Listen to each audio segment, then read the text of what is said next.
स्वागत है आपका अपने यूट्यूब चैनल स्टडी विद अमन कुल में। आज हम लाए हैं director of education GNCT of Delhi कि आपकी असेसमेंट वर्कशीट नंबर 17 जो कि क्लास 9 के लिए है। सब्जेक्ट आपका साइंस है। डेट है जिसकी 21 मार्च 2022। आप अपना नेम और अपने क्लास टीचर का नेम लिखेंगे। तो ये आपकी जो वर्कशीट है 20 मार्क्स की है।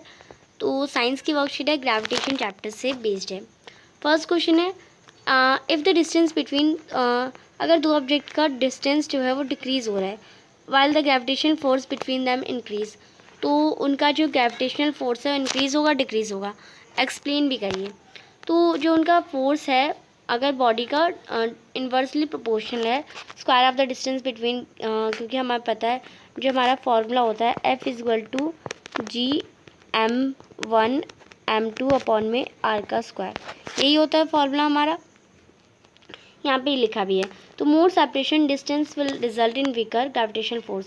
सो as two objects are separated from each other, अगर हम दो ऑब्जेक्ट को सेपरेट करें एक दूसरे से तो ग्रेविटेशनल अट्रैक्शन है वो भी डिक्रीज होगा उनका। नेक्स्ट है question number 2, what is G stand for. तो जी किसके लिए स्टैंड करता है और इसकी वैल्यू क्या है मून पे, और GE अर्थ पे वैल्यू ये दे रखी है, तो मून पे क्या वैल्यू होती है। तो जी हमारा एक यूनिवर्सल ग्रेविटेशनल कांस्टेंट है। वैल्यू जो जी की है वो कांस्टेंट होती है हर प्लेसेस पे, और वैल्यू ऑफ जी मून पे है G=6.673 इंटू 10⁻⁻11 nm की स्क्वायर kg का स्क्वायर। आप इसे कर लेंगे।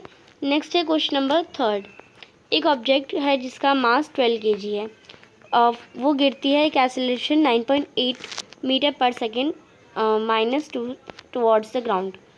आपको बताना है with the acceleration will an object, तो 12 kg की 9.8 मीटर पर सेकेंड एक्सेलरेशन से गिरती है। तो 14 kg की एक्सेलरेशन कितनी होगी और एक्सप्लेन भी करिए। तो अगर हम देखें तो आंसर होगा उसका 9.8 मीटर पर सेकेंड का स्क्वायर ही, क्योंकि सेम होगा। एक ऑब्जेक्ट जिसका मास 14 kg है वो भी सेम एक्सेलरेशन से ही होगा, क्योंकि मास पे इफेक्ट नहीं होता। No effect cover acceleration when an object is in free fall, free fall में होती है तो मास पे कोई डिपेंड नहीं होता। नेक्स्ट बी पार्ट है इसका, what is the mass of an object whose weight is 210 newton. आपको मास बताना है अगर वेट 210 न्यूटन हो। तो हमें पता है वेट निकालने का फॉर्मूला क्या है, mg W=mg, एंड अगर हम मास निकालने का फॉर्मूला करें तो W/g। हमें पता है W हमारा वेट 210 है और G की वैल्यू 9.8 होती है, तो हम निकाल सकते हैं मास कितना आ जाएगा 20.4 kg। नेक्स्ट है क्वेश्चन नंबर 4, आपको universal law of gravitation equation के साथ समझाना है। तो जो न्यूटन का लॉ है यूनिवर्सल ग्रेविटेशन, वो हमें स्टेट करता है कि जो भी हर पार्टिकल है वो एक दूसरे से अट्रैक्ट करते हैं each other particle in universe with force directly, force के साथ जो कि डायरेक्टली प्रोपोर्शनल होता है उनके मास के प्रोडक्ट के साथ, और इन्वर्सली प्रोपोर्शनल होता है उनके डिस्टेंस स्क्वायर के। और जो यूनिवर्सल ग्रेविटेशन इक्वेशन है वो इस तरह फॉर्म होती है। मैं एक बार लिख देती हूँ, F is equal to G m1m2 का स्क्वायर, या अगर हम डिस्टेंस की बात करें तो D का स्क्वायर, ये हमारा फॉर्मूला बनता है। तो आप इसे लिख लेंगे। नेक्स्ट है क्वेश्चन नंबर 5, आपको दो फैक्टर बताने हैं जिसमें ग्रेविटेशनल फोर्स है वो एक दूसरे पे डिपेंड हो। तो आप इसे करेंगे। अगर हम डील करें when dealing with the force of gravity between two objects, तो यहाँ पे सिर्फ दो थिंग्स है जो कि इम्पॉर्टेंट होती है, एक तो मास और एक डिस्टेंस, तो दो पे डिपेंड रहेगी। नेक्स्ट है B part, is the force of gravitation stronger on a steel ball than on a wooden ball of a same mass. यानी फोर्स ऑफ ग्रेविटेशन किस में स्ट्रॉन्ग होगा, स्टील बॉल में या वुडन बॉल में जिनका मास सेम है। तो हमें पता है जो फोर्स एंड ग्रेविटेशन का दोनों का ही सेम रहेगा, क्योंकि वो मास पे डिपेंड नहीं रहती। तो इनका जो फोर्स ऑफ ग्रेविटेशन है दोनों ही सेम रहेगा। नेक्स्ट है, आपको सपोज करना है एक प्लैनेट जिसका मास और रेडियस हाफ हो अर्थ की। कैलकुलेट करिए acceleration due to gravity surface of this planet, उस प्लैनेट का सरफेस एरिया, और जी अर्थ पे कितना होता है 9.8 मीटर स्क्वायर होता है। तो आप इसका आंसर करेंगे। तो आप इसका आंसर करेंगे acceleration due to gravity of earth हमारा ये दे रखा है 9.8 मीटर सेकेंड स्क्वायर के, और हमें फॉर्मूला ही पता है इसे निकालने का, जी इंटू एम अपॉन में आर का स्क्वायर। तो मास ऑफ प्लैनेट अगर हम मान ले एम अपॉन में 2 and radius of planet R upon में 2, तो एक्सेलरेशन ड्यू टू ग्रेविटी जो हमारी सरफेस प्लैनेट की ये हो जाएगी, एंड जो हमारा मास हो जाएगा वो एम अपॉन में 2 आर रेडियस ये हो जाएगी। ये फर्स्ट सेकेंड थर्ड इक्वेशन। तो सेकेंड थर्ड और फर्स्ट इक्वेशन को अगर हम एक साथ रखें तो G is equal to M upon में 2 आर अपॉन में 2 का स्क्वायर, यानी 4 अपॉन में 2 इंटू जी इंटू एम अपॉन में आर का स्क्वायर।